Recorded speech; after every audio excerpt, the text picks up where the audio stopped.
அனைவருக்கும் வணக்கம். சற்றுமுன் வெளியான முக்கிய அறிவிப்படி வங்கி கணக்கு வைத்திருக்கும் அனைவரும் பயன்பெறும் வகையில் அவர்களுக்கு முக்கியமான மகிழ்ச்சியான அறிவிப்புகளை ரிசர்வ் பேங்க் ஆஃப் இந்தியா வெளியிட்டுள்ளது. இதுல என்னென்ன அறிவிப்புகள் வெளியாகியுள்ளன என்பதை பற்றி விரிவாக நம்ம வீடியோல பார்க்க போறோம். வீடியோவை கடைசி வரைக்கும் ஸ்கிப் பண்ணாம பாருங்க. வீடியோக்குள்ள போறதுக்கு முன்னாடி இந்த வீடியோ லைக் பண்ண வாங்க வீடியோக்குள்ள போகலாம். மினிமம் பேலன்ஸ் பற்றி வங்கி கணக்கு வைத்திருப்பவர்களுக்கு மகிழ்ச்சியான அறிவிப்பு ஒன்று வெளியாகியுள்ளது. எனவே மினிமம் பேலன்ஸ் பற்றி வங்கி கணக்கு உள்ள அனைவரும் இதை பற்றி கட்டாயம் தெரிந்து கொள்வது அவசியமாகும். வங்கியில் மினிமம் பேலன்ஸ் அபராதத்தை பார்த்து கடுப்பாகும் நபர்களின் மத்தியில் அவர்கள் மகிழும்படி முக்கிய உத்தரவை ரிசர்வ் பேங்க் ஆஃப் இந்தியா அனைத்து வங்கிகளுக்கும் அதிரடியாக அனுப்பியிருக்கிறது. மினிமம் பேலன்ஸ் என்ற ரூல்ஸ் பலருக்கும் பெரும் தலைவலியாகவே இருந்திருக்க வாய்ப்புள்ளது.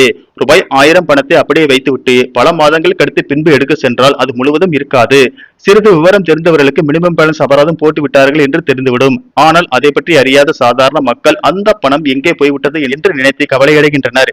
இன்னும் சிலர் மாத கடைசியில் வேறு பணம் இல்லாமல் வங்கியில் இருக்கும் ரூபாய் 1000 அல்லது ரூபாய் 500 எடுக்க சென்றால் அப்போதும் அந்த பணம் அபராத பிடித்தம் செய்யப்பட்டிருக்கும். இதற்கு வங்கி கணக்கை முறையாக பராமரிக்காததுதான் காரணம் என்பதை மறுக்க முடியாது. இப்படிப்பட்ட மினிமம் பேலன்ஸ் அபராதத்துக்கு புதிய விதிகளை ரிசர்வ் பேங்க் ஆஃப் இந்தியா கொண்டு வந்துள்ளது. இது தொடர்பான விதிமுறைகளை அனைத்து வங்கிகளுக்கு அனுப்பி வைத்துள்ளது.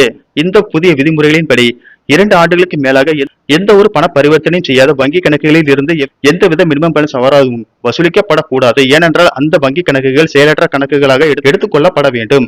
ஒருவேளை கல்வி உதவித்தொகை, அரசு மானிய உதவித்தொகை பெறும் நோக்கில் தொடங்கப்பட்ட வங்கி கணக்குகளாக இருந்தால் அவற்றை செயலற்ற கணக்குகளாக கருதக்கூடாது. இந்த கணக்குகளில் 2 ஆண்டுகளுக்கு மேலாக எவ்வித பரிவர்த்தனையும் மேற்கொள்ளவில்லை என்றாலும் இவை செயலில் உள்ள கணக்குகளாகவே கருதப்பட வேண்டும். அதே போல இந்த கணக்குகள் ஜீரோ பேலன்ஸ் அக்கௌண்டுகளாக இருக்கும் என்பதால் அதிலும் எந்தவித மினிமம் பேலன்ஸ் அபராதமும் வசூலிக்கப்படக்கூடாது. அது மட்டும் இல்லாமல் இந்த புதிய விதிமுறைகளின்படி செயலற்ற கணக்குகளை மீண்டும் ஆக்டிவேட் செய்ய கட்டணம் வசூலிக்கப்படக்கூடாது. அதே போல தொடங்கும் போது முந்தைய பராமரிப்பை சொல்லி அபராதமும் கேட்கப்படக்கூடாது. மேலும் 2 ஆண்டுகளுக்கு மேலாக பராமரிக்காமல் செயலிழந்து விட்ட கணக்குகள் குறித்த உரிமையாளருக்கு SMS கடிதங்கள் அல்லது மின்னஞ்சல் மூலம் தெரிவிக்க வேண்டும். அப்போது செயல்படாத கணக்கின் உரிமையாளர் பதிலளிக்காத பட்சத்தில் கணக்கு வைத்திருப்பவரை அறிமுகப்படுத்திய நபரை தொடர்பு கொள்ள வேண்டும். மேற்கூறிய விதிமுறைகள் மினிமம் பேலன்ஸ் அபராதத்துக்கு கொடுக்கப்பட்டுள்ளன. இந்த விதிமுறைகள் விரைவில் அமல்படுத்தப்பட உள்ளன. நன்றி, வணக்கம்.